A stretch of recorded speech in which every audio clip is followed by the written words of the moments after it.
Bienvenue à ce webinaire sur la gestion des contrats de nettoyage des locaux. Alors, je suis chargée de mission au pôle économie-gestion de la FNOGEC et nous avons publié il y a maintenant un mois un centre de ressources documentaires pour vous aider à mieux négocier et à mieux gérer vos contrats de nettoyage. Ce webinaire est organisé en continuité de la publication de ce centre de ressources. Ce webinaire sera co-animé, je vais co-animer ce webinaire avec Sylvain Desbeaux, qui est directeur d'une société qui s'appelle NegoPartner et qui propose d'accompagner les établissements dans la négociation de leur contrat de nettoyage. Sylvain Desbeaux nous a également aidé à produire cette documentation, donc je trouvais que c'était important qu'on co-anime ce webinaire.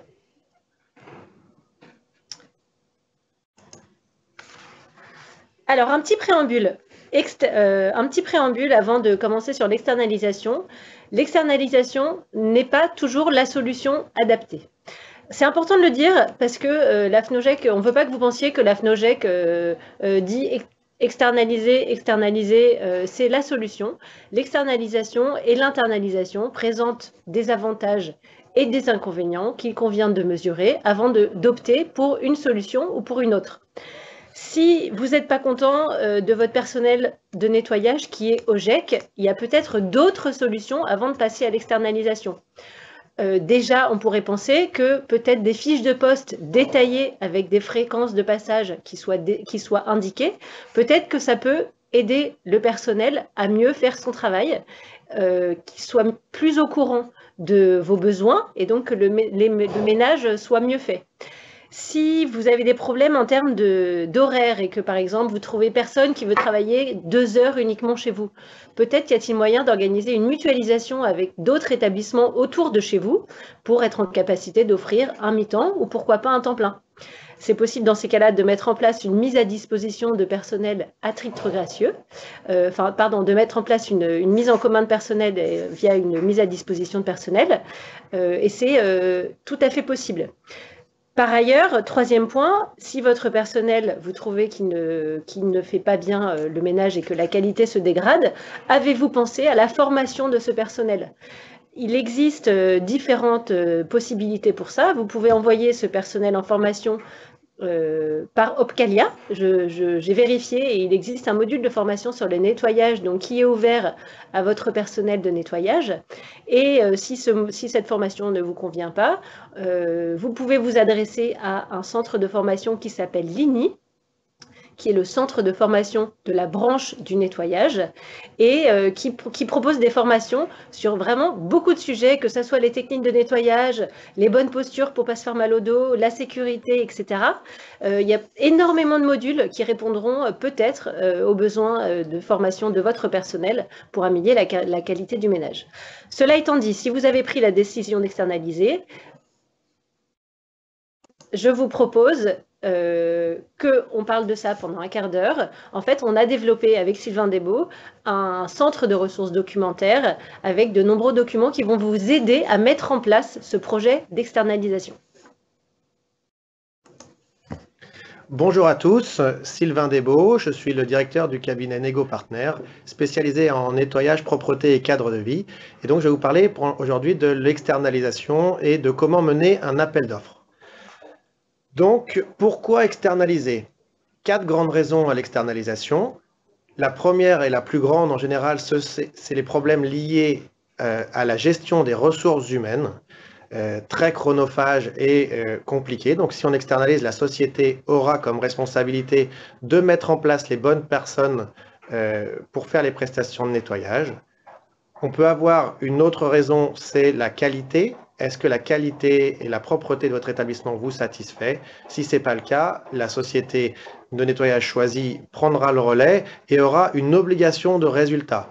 L'obligation de résultat, c'est le contrat qui est mis en place avec elle, qui l'oblige à faire la qualité telle qu'elle a été rédigée lors de l'appel d'offres. Ça peut être pour des raisons économiques. L'externalisation, c'est la possibilité de rendre une charge fixe variable et donc de l'acheter et de gérer son coût. Et bien sûr, quand on externalise, c'est un gain de temps puisque la responsabilité de la gestion du personnel, du contrôle des prestations et de la qualité sera fait par la société de nettoyage. Quand doit-on externaliser? Peut-on externaliser? On peut externaliser à chaque moment où une réorganisation est possible. C'est-à-dire s'il y a des départs en retraite, s'il y a des travaux, s'il y a un déménagement prévu. Donc dans la vie de l'établissement, c'est assez souvent qu'il y a ces possibilités-là. Profitez-en pour vous poser la question, est-ce le moment ou est-ce qu'on a envie ou est-ce qu'on a besoin d'externaliser? Ensuite, comment externaliser? Donc comment externaliser? J'ai l'habitude de dire la phrase leitmotiv de l'externalisation, c'est doucement, je suis pressé. C'est une opération qui est assez lourde, puisque l'on va parler beaucoup d'humains. Donc des personnes qui sont habituées à travailler dans votre établissement vont devoir changer de direction et être managées par d'autres personnes que les personnes de l'établissement. Donc la première chose que l'on leur doit, c'est un grand respect de leur travail et donc un grand respect et les inclure dans le projet d'externalisation. Donc, dans ce temps que l'on doit prendre pour externaliser, il faut définir les grandes étapes. On profite, par exemple, d'un départ en retraite. Ce départ en retraite, la personne s'occupe de tel ou tel bâtiment. On va externaliser le bâtiment que la personne réalisait. Ensuite, on va se dire, les autres personnes susceptibles de partir à la retraite faisaient tel bâtiment. Donc, on va organiser petit à petit les grandes étapes jusqu'à l'externalisation que l'on souhaite. Ensuite, la stratégie. Comment est-ce qu'on va externaliser? Quand est-ce que l'on va présenter le projet d'externalisation et à quelle personne? Ensuite, les sociétés que l'on doit consulter, donc la rédaction du cahier des charges et les sociétés à consulter. Comme je vous l'ai expliqué, donc l'humain est vraiment le facteur de la réussite de l'externalisation, donc il est à prendre en compte et il y a une reprise de personnel. En tous les cas, il y a un questionnement à demander au personnel et donc c'est Clarisse qui va vous le présenter. Ah, j'arrive pas à changer de slide, pardon. Ah, excusez-moi, j'essaye de passer à la slide suivante, mais ça bloque.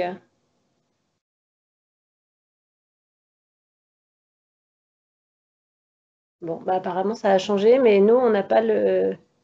Ok, alors un point rapide sur la reprise du personnel. Concernant la reprise du personnel, deux cas de figure. Soit le personnel de ménage est OGEC et vous décidez d'externaliser. Dans ces cas-là, la société de nettoyage n'est pas obligée de reprendre le personnel OGEC qui est dédié au ménage. Ça sera une décision que le personnel de ménage OGEC devra prendre et ça sera aussi la vôtre, c'est-à-dire que vous pouvez demander à la société de restauration l'obligation de reprendre le personnel de ménage. Après, c'est toujours le personnel qui décide. Donc, ça sera un contrat tripartite entre la société de nettoyage, l'OGEC et le personnel pour décider de la reprise de ce personnel. En revanche, si vous avez déjà sous-traité et que vous souhaitez changer de prestataire, il faut savoir qu'il y a une obligation de reprise du personnel dans la convention collective du personnel de nettoyage. Donc, il y a l'obligation pour la nouvelle société de reprendre le personnel de la société d'avant si 4 conditions sont respectées. Je ne vais pas rentrer dans les détails, mais il faut comprendre que si le personnel est là depuis longtemps, qu'il travaille plus de 30% de son temps sur votre site, qu'il a un CDI, eh ben, il sera repris par la nouvelle société de nettoyage.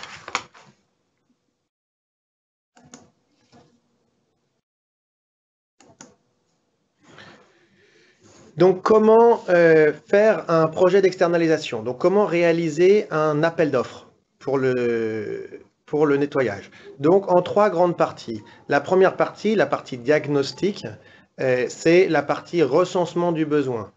Donc, on a besoin à ce moment-là de rejoindre tous les documents, de revoir tous les documents concernant ce dossier, à savoir votre ancien contrat, à savoir les plans, les surfaces et surtout les prestations que vous voulez.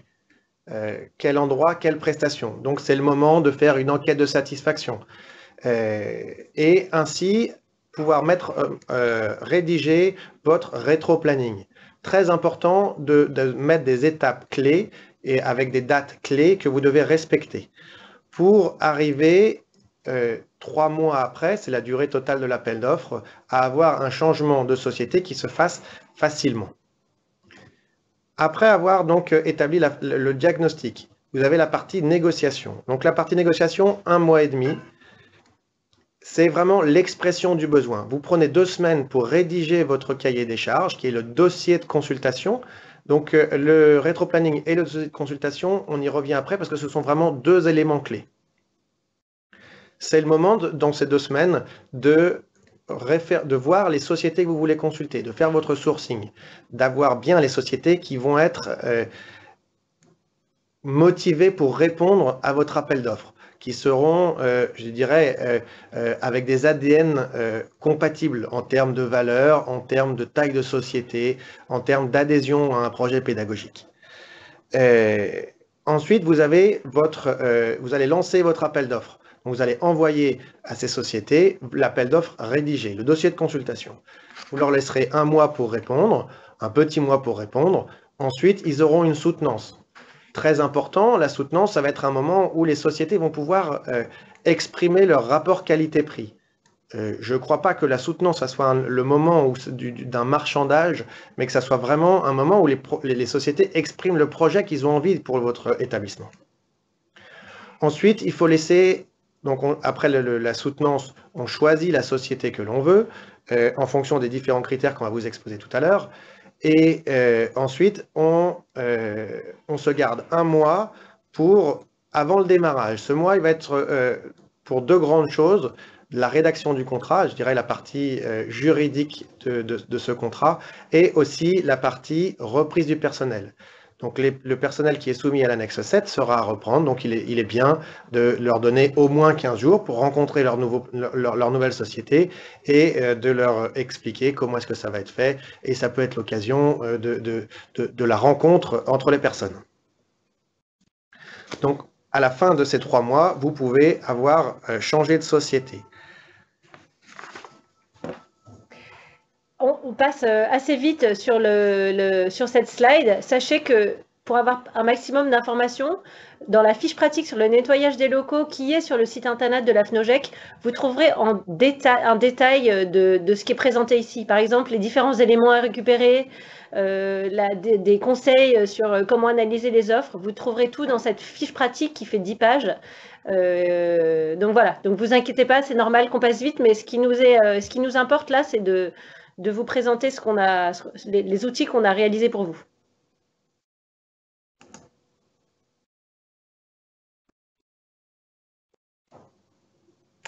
Alors, ça passe pas à la slide d'après. Bah, vas-y, présente.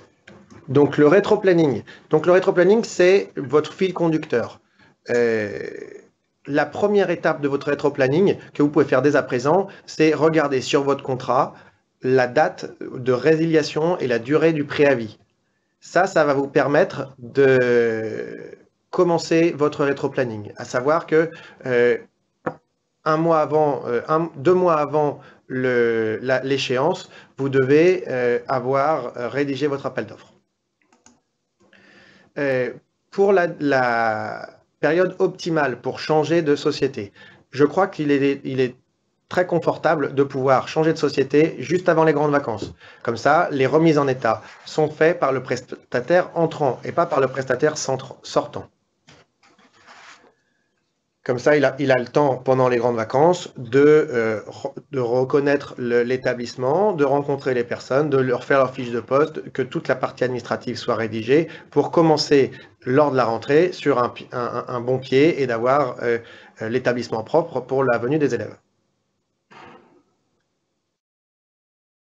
Oui, le rétroplanning, je pense que l'important, c'est vraiment d'avoir des échéances et de respecter ces échéances pour que 1 mois avant le démarrage, la société sache qu'elle est retenue et que les sociétés aient bien 3 semaines pour répondre à l'appel d'offres. Ce sont les dates vraiment à respecter. Alors, on rentre dans le vif du sujet. On va prendre 10 minutes pour vous présenter les différents outils du dossier de consultation qu'on a réalisé pour vous. Et ensuite, Sylvain prendra 10 minutes pour vous donner quelques conseils pratiques pour améliorer la qualité, des choses auxquelles on n'aurait pas pensé et auxquelles un expert en restauration est expert en la matière. Alors, le dossier de consultation. On a le dossier de consultation. Ce qu'il faut comprendre, c'est que s'il est bien fait et s'il est complet, la société à laquelle vous allez l'envoyer sera motivée pour répondre.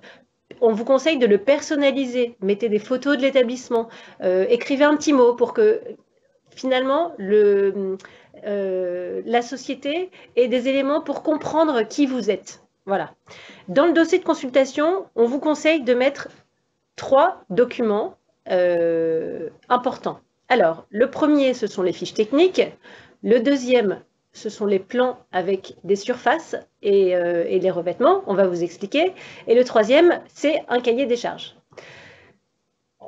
En plus, dans votre dossier de consultation, il faudra parler des dates de visite des locaux parce que c'est important que la société qui va faire le nettoyage chez vous vienne au moins visiter les locaux. Si ça ne l'intéresse pas, comment est-ce qu'elle peut savoir, savoir exactement le temps qui est nécessaire. Voilà, donc on conseille vraiment une visite des locaux par le prestataire pour vérifier son intérêt et indiquez-lui la date de démarrage pour qu'il sache pour quand ça va commencer. Voilà, alors le dossier de consultation, tout ce qui est en bleu clair, donc les fiches techniques type, le type de calcul des surfaces et le cahier des charges type, on vous a proposé des outils sous Excel qui vont vous permettre de mieux expliquer aux entreprises que vous allez consulter finalement quels sont vos besoins. Le premier, c'est les fiches techniques. Les fiches techniques, c'est un fichier Excel dans lequel vous allez devoir expliquer quelles prestations vous voulez, où, c'est-à-dire dans quelle salle et dans quels locaux et à quelle fréquence. Le fichier Excel qu'on vous a préparé est un fichier Excel et ce sont des fiches techniques type, c'est-à-dire que vous avez 4 onglets. Le premier onglet, c'est toutes les prestations que vous allez vouloir avec une intervention journalière. Le deuxième onglet, ce sont les prestations que vous voulez avec une intervention hebdomadaire. Le troisième trimestriel et le quatrième annuel.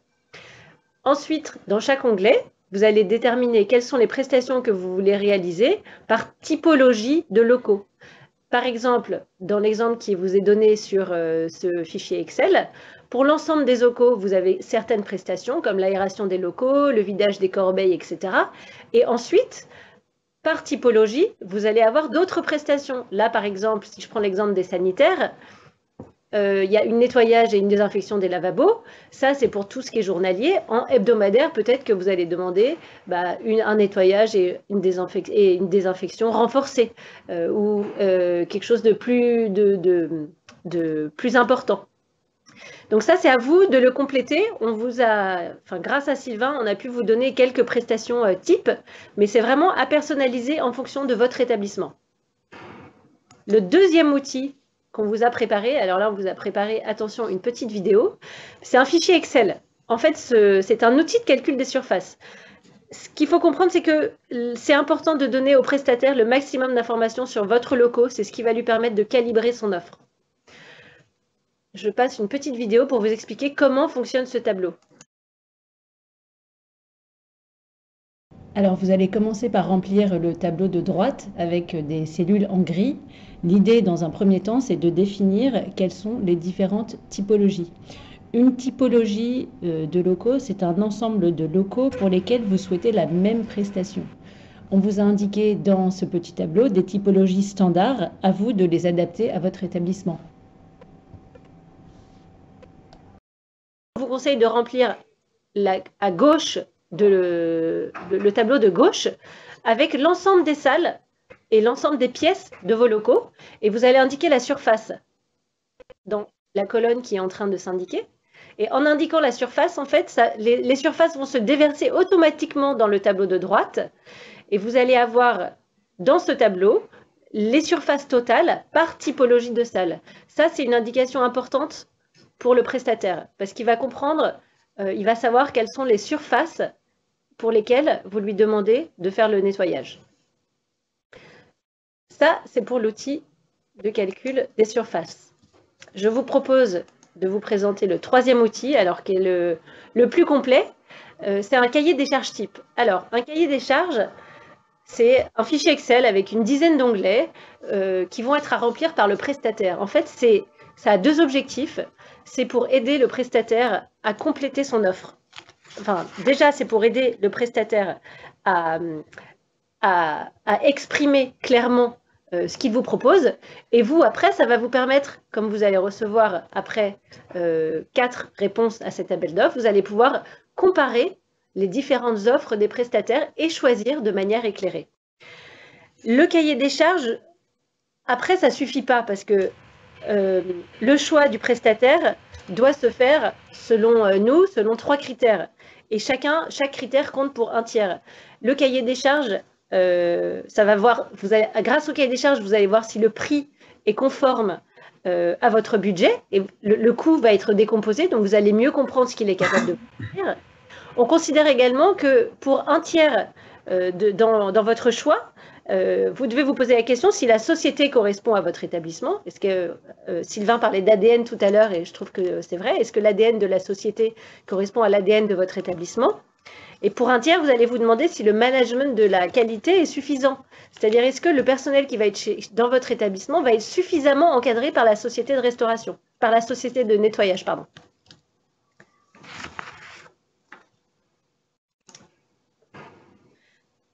Alors, je vous présente rapidement le cahier des charges type. Encore une fois, il est sur demande, il est disponible sur demande si vous écrivez un mail à la FNOJEC.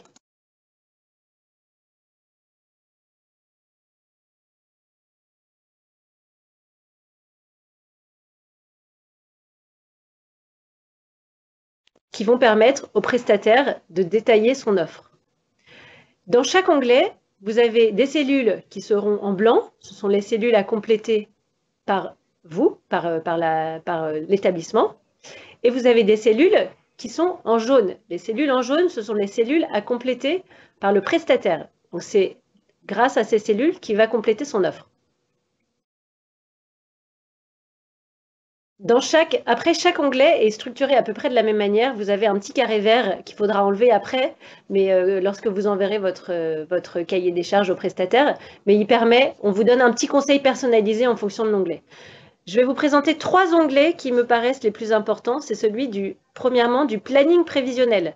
Dans cet onglet, le prestataire va vous dire le personnel de nettoyage qui va mettre à disposition dans votre établissement pour combien d'heures, et donc vous aurez un aperçu global du nombre d'heures de nettoyage que le prestataire propose pour faire le ménage dans votre établissement.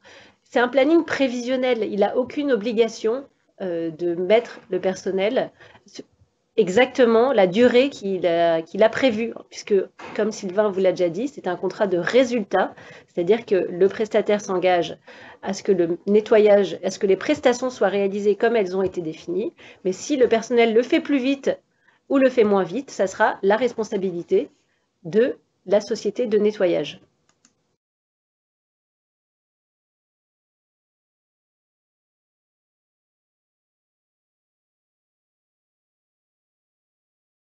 Pendant les périodes scolaires, et en bas, on vous présente les prestations pendant les vacances scolaires. Il faut vraiment distinguer ces 2 types de prestations qui sont réalisées de manière différente. Vous allez compléter les cellules qui sont en blanc, c'est-à-dire les cellules voilà, qui arrivent ici. Ce sont, grâce à votre outil de calcul des surfaces, vous allez pouvoir compléter ces cellules. Et grâce à ces informations, le prestataire va compléter les cellules en jaune et il va vous dire, à partir de des éléments de cadence, c'est-à-dire le temps qu'il pense mettre pour nettoyer ses locaux, combien de temps finalement ça va prendre au personnel et combien ça va coûter. Et tout en bas, effectivement, dans les cellules totales, vous aurez le budget total que le prestataire pense nécessaire pour votre établissement. Tous les éléments, tous les totaux finalement des différents onglets vont aller se déverser dans la synthèse budgétaire. Donc, c'est cet onglet. Et la synthèse budgétaire, c'est la synthèse de ce que va vous coûter la prestation. Il y a différents autres onglets qui vont se déverser là-dedans. Tout ce qui est matériel, tout ce qui est consommable, tout ce qui est vitrerie. Voilà, ce sont des éléments financiers qui vont aller dans la synthèse budgétaire et comme ça, vous pourrez comparer les différentes synthèses budgétaires que vous avez reçues des différents prestataires.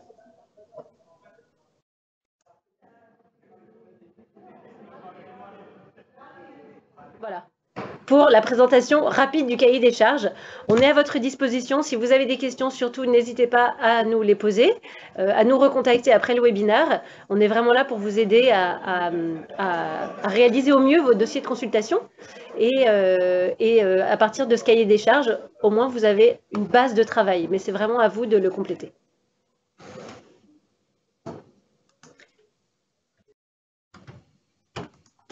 Ensuite, je donne la parole à Sylvain pour qu'il vous donne des conseils pratiques pour améliorer la qualité.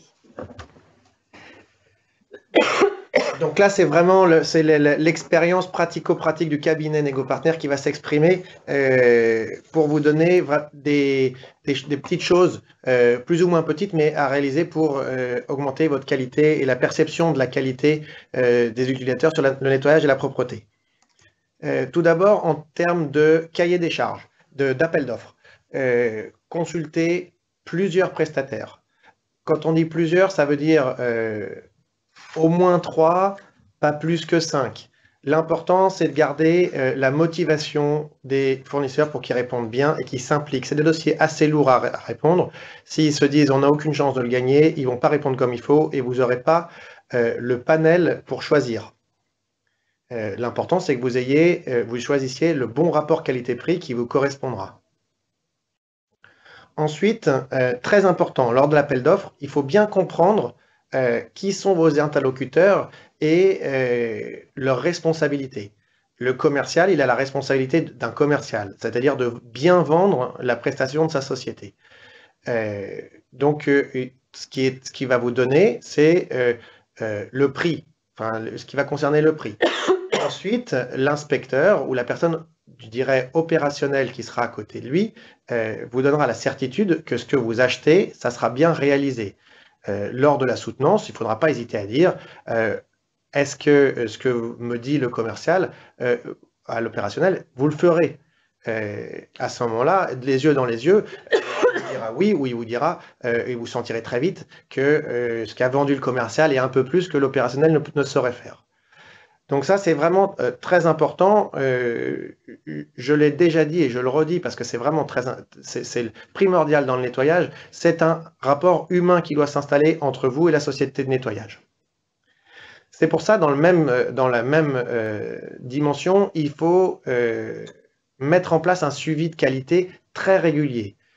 Donc la société a comme responsabilité de faire des rapports régulier, au moins une fois par mois, de vous dire voilà un autocontrôle, on vous dit qu'on a bien réalisé toutes ces prestations et que c'est conforme au cahier des charges, mais je pense qu'il faut qu'au moins une fois par trimestre, après chaque petite vacance par exemple, vous ayez un rapport contradictoire. Un rapport contradictoire, c'est-à-dire que vous prenez rendez-vous avec la société de nettoyage, vous faites le tour de l'établissement, spécifiquement des zones où vous avez reçu, où vous avez vu des choses qui n'étaient pas cohérentes ou pas conformes à ce que vous vouliez, et à la fin de ce rapport contradictoire, mettre un plan d'action et suivre ce plan d'action.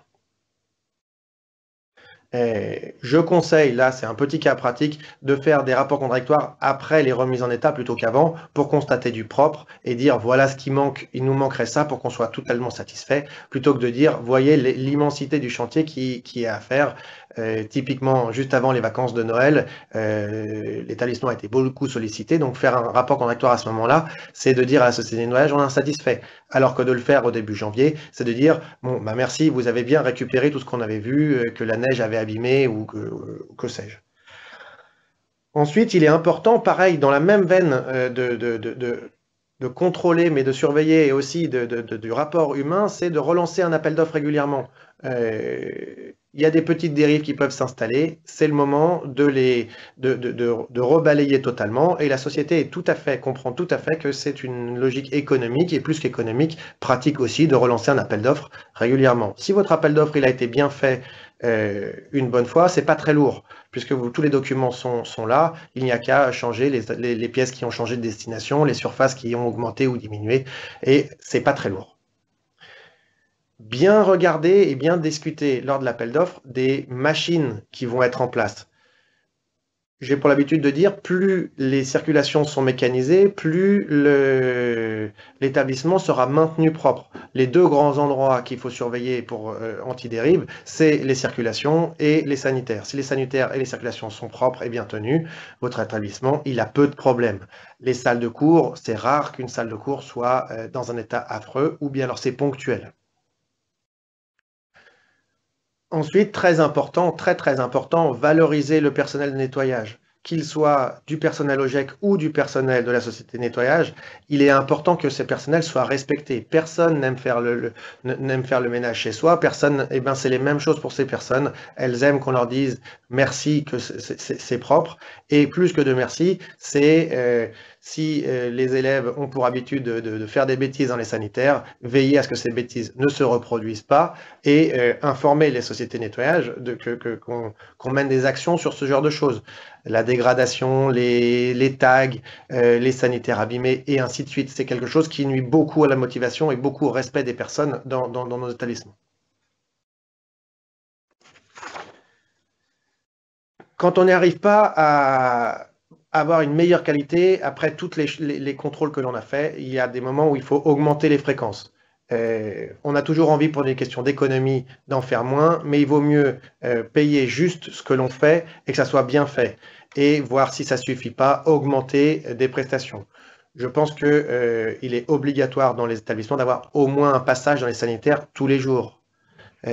Personne n'aimerait faire des sanitaires qui ont 2 ou 3 jours, et les élèves, le propre appelle le propre, le sale dans la même chose. Si les sanitaires sont sales, ils vont être dégradés rapidement. Il vaut mieux augmenter les prestations de remise en état et baisser les prestations hebdo que de faire l'inverse. Il est très important que ponctuellement dans l'année, l'établissement soit très propre pour montrer aux élèves, voilà ce vers quoi on tend. Ça permet de responsabiliser tout le monde et d'avoir chacun qui œuvre pour un établissement plus propre. Ensuite, nombreuses sont les petites astuces qui permettent d'améliorer la qualité. Toutes ont pour objectif de plus impliquer les personnes dans le nettoyage. Les personnes, c'est les élèves. Donc, on a un établissement qui organise avec les délégués une réunion trimestrielle avec les délégués et la société de nettoyage pour dire, voilà, nous, élèves, on aimerait que ça soit fait, ça soit fait, et ainsi de suite. La société de nettoyage dit, non, ça, c'est pas possible parce que telle chose, mais par contre, on vous propose telle autre. Ça fait qu'on arrive à la réalisation de très belles choses. Par exemple, mettre les chaises sur les tables. C'est dans ce cadre-là que ça peut se mettre en place, c'est-à-dire d'expliquer à chacun des élèves que prendre sa chaise à la fin d'une journée, ça dure 3 secondes et la chaise est mise. Pour une personne, un agent de nettoyage, qui peut être le parent de n'importe lequel d'entre nous, ça lui prendrait 10 minutes et elle aurait, à la fin de ses 20 ans de travail, un dos en très mauvais état. Donc ça, c'est très facile à faire et les élèves sont très réceptifs. Et de la même manière pour le tri sélectif. Les élèves sont tout à fait capables et comprennent très bien que l'impératif du tri sélectif dans notre logique de respect de l'environnement. Il y a des petites choses qu'on n'imagine pas, mais par exemple la craie, les tableaux en craie, c'est la bête noire des sociétés de nettoyage. La craie, ça se transforme en espèce de plâtre, donc ça bouge les aspirateurs et ça laisse des traces, des traces blanches dès que l'on passe la serpillière ou n'importe quelle autolaveuse. Donc ça, c'est des petites choses. Donc le tri sélectif, supprimer les poubelles qui sont dans les classes, c'est des grosses économies et c'est aussi une amélioration de la qualité de vie et du respect de l'environnement. Dans la logique du respect de l'environnement, une des grosses causes de pollution et de mauvaise qualité de nettoyage, c'est une augmentation abusive des produits. On met trop de produits, on les dilue pas assez. Et bien ça, c'est tout à fait une petite action que l'on peut demander à la société de nettoyage, de mettre en place soit des produits qui sont déjà dosés, soit de mettre en place une centrale de dilution sur l'établissement. Et comme ça, il y a bien les bonnes quantités au bon endroit et au bon moment. Normalement, si on applique ces quelques petits cas pratiques, on améliore les deux choses qu'il faut améliorer, c'est-à-dire la qualité absolue du nettoyage et surtout la qualité perçue du nettoyage, qui est très importante. Voilà, je crois qu'on a à peu près dit les astuces et les cas pratiques qui sont détaillés dans les fiches techniques. Merci de votre attention. Alors effectivement, petit rappel, vous trouverez sur le site de la FNOGEC dans la rubrique comptabilité gestion et dans la sous-rubrique nettoyage des locaux l'ensemble des documents dont vous aurez besoin pour réaliser votre appel d'offres, y compris la fiche pratique qui vous donne des éléments plutôt de contexte et qui va vous aider à structurer votre appel d'offres. Vous avez également dans cette slide les coordonnées de Sylvain Desbaux. Si vous avez des questions ou si vous vous dites que externaliser, ça va être trop compliqué de le faire tout seul et vous aimeriez être accompagné, vous pouvez faire appel à lui. On va prendre maintenant 5 à 10 minutes, 5 minutes pour répondre aux questions qui nous sont posées.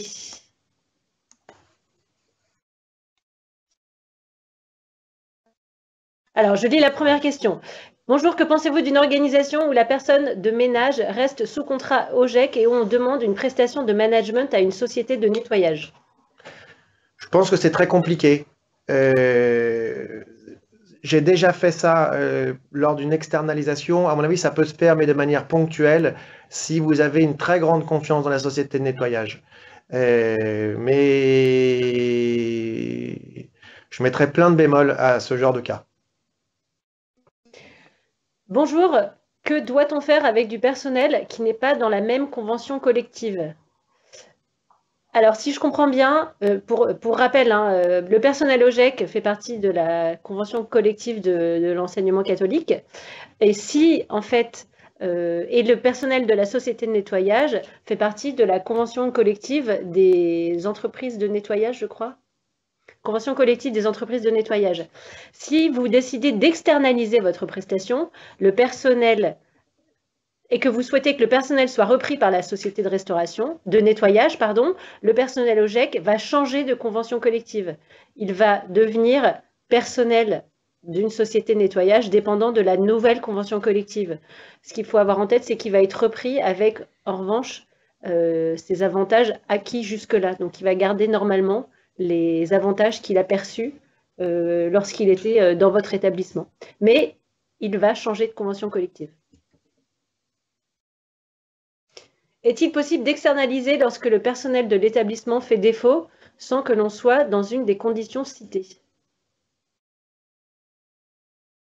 Si le personnel de l'établissement fait défaut, donc vous souhaitez vous en séparer,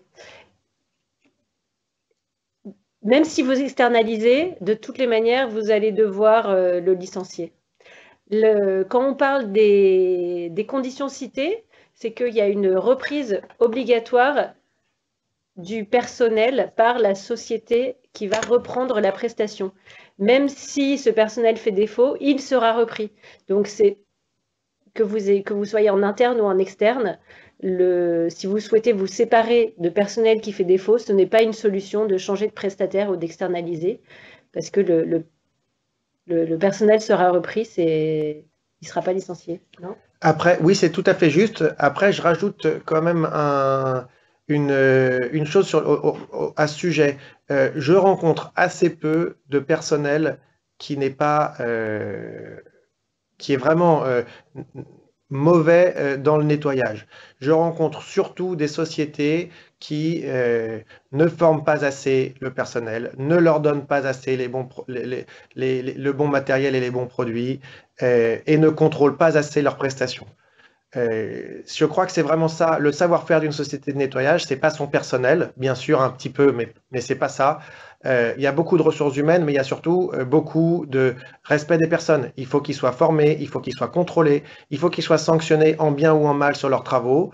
Et c'est ça qui fait que du personnel qui paraît mauvais dans certains cas peut se révéler des personnes de bonne qualité s'ils sont respectés dans leur travail.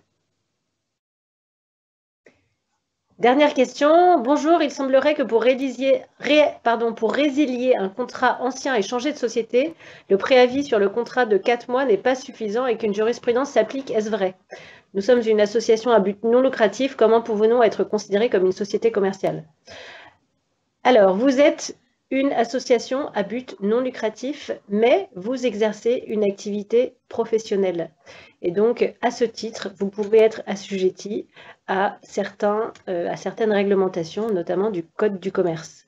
J'ai déjà vu, la règle, c'est que le préavis qui s'applique est le préavis prévu au contrat. En revanche, si le contrat est très ancien et donc vous avez une relation commerciale de longue date qui s'est installée avec un prestataire, le prestataire peut faire valoir effectivement une jurisprudence, je l'ai déjà vu dans un autre cas concernant la restauration scolaire, un préavis plus long qui soit plus représentatif de la durée de l'ancienneté, on va dire, de votre relation commerciale. Donc, c'est possible qu'un préavis plus long soit impliqué, soit demandé. Et je vous conseillerais, si vous avez des contrats qui sont très anciens, à prévoir une durée de préavis qui soit peut-être plus longue que celle prévue au contrat. C'est à vous de voir. Alors, une question sur la vitrerie. Dans le cahier des charges, oui, on peut mettre la vitrerie. Ce que je conseille sur la vitrerie, on l'a bien mis dans la fiche pratique, mais ce que je conseille sur la vitrerie, c'est que souvent, on n'a pas les surfaces. Donc, de négocier des prix au mètre carré, donc intérieur, extérieur, accessible, non accessible, location d'une nacelle si besoin. Et lors de la première prestation, de demander à la société de nettoyage qui a été retenue de vous fournir les mètrés et les surfaces de chacune de la vitrerie.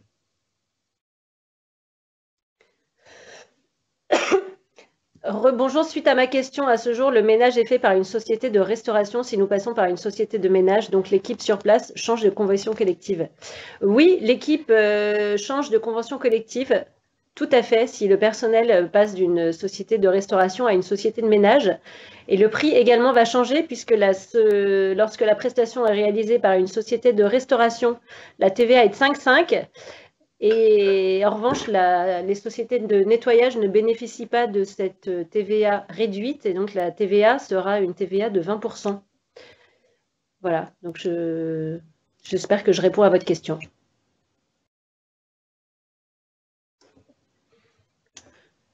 Bonjour, y a-t-il un coût moyen horaire ou par mètre carré en cas d'externalisation? Oui, oui et non. Oui, il existe je dirais, des grandes statistiques sur le sujet, mais le nettoyage étant quelque chose de très attaché à l'établissement, en fonction de différents établissements, il va y avoir beaucoup de différences. Par exemple, je vais prendre des exemples assez triviaux. Un cabinet d'avocats où on a besoin que tout soit rutilant, c'est pas les mêmes cadences et les mêmes fréquences et les mêmes prestations et les mêmes taux horaires qu'un entrepôt. Et ben, c'est un peu pareil pour les écoles. Il y a des écoles où des prestations, je dirais, de qualité plus sont demandées et d'autres où c'est pas le cas. Donc, c'est très difficile de donner des statistiques qui soient utilisables pour savoir combien vous coûterait une externalisation. Et pour information, on n'a volontairement pas communiqué sur des cadences moyennes, justement pour pas que ces cadences servent de référence, alors qu'on a considéré que d'un établissement à l'autre, ça peut aller du simple au double. Donc, en fonction de l'ancienneté des locaux, en fonction de si c'est des escaliers qui sont un peu en colimaçon, en fonction de la configuration de l'établissement, ça peut aller du simple, les cadences peuvent aller du simple au double. Donc, on a volontairement pas communiquer sur ces cadences. Merci de votre attention, les questions sont finies. Merci à Sylvain d'être venu co-animer ce webinaire. J'espère qu'on a répondu à vos questions et que vous êtes satisfait de l'intervention. N'hésitez pas à nous contacter. Merci beaucoup.